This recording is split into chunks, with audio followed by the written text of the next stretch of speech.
Mi nombre es Pere Font, soy psicólogo, soy el director del Instituto de Estudios de la Sexualidad y la Pareja. Hoy les voy a hablar del tema de la mediación en el ámbito de la separación y el divorcio. La mediación es un recurso muy potenciado en los últimos años desde diferentes sectores sociales, desde los jueces, desde los abogados, por parte de los psicólogos, por parte de las propias parejas que deciden separarse, porque es un recurso que esencialmente permite a una pareja definir los elementos claves de cómo va a ser esa separación y especialmente cómo van, digamos, a resolver los diferentes problemas que pueden afectar en el futuro a sus hijos.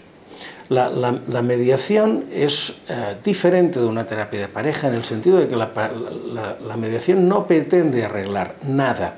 digamos, sino que lo que pretende esencialmente es, a partir de la decisión de que la pareja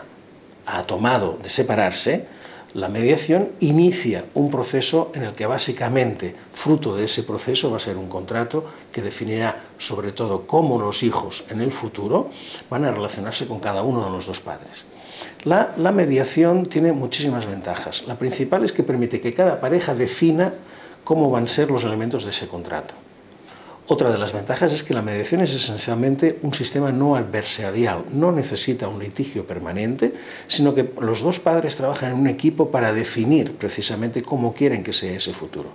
Por lo tanto, al no necesitar, digamos, de dos abogados, uno por cada una de las partes, la mediación es un sistema evidentemente más barato y también un sistema más rápido,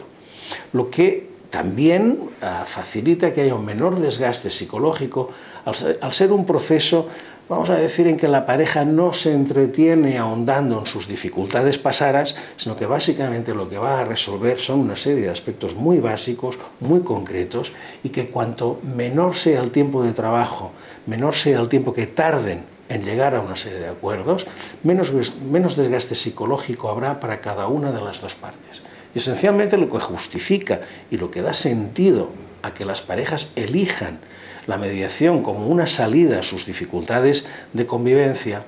es que los hijos son los principales, digamos,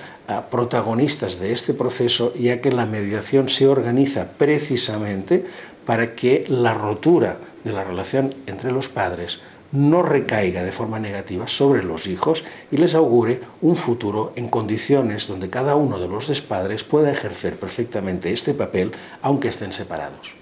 Espero que esta información les haya interesado. Muchas gracias.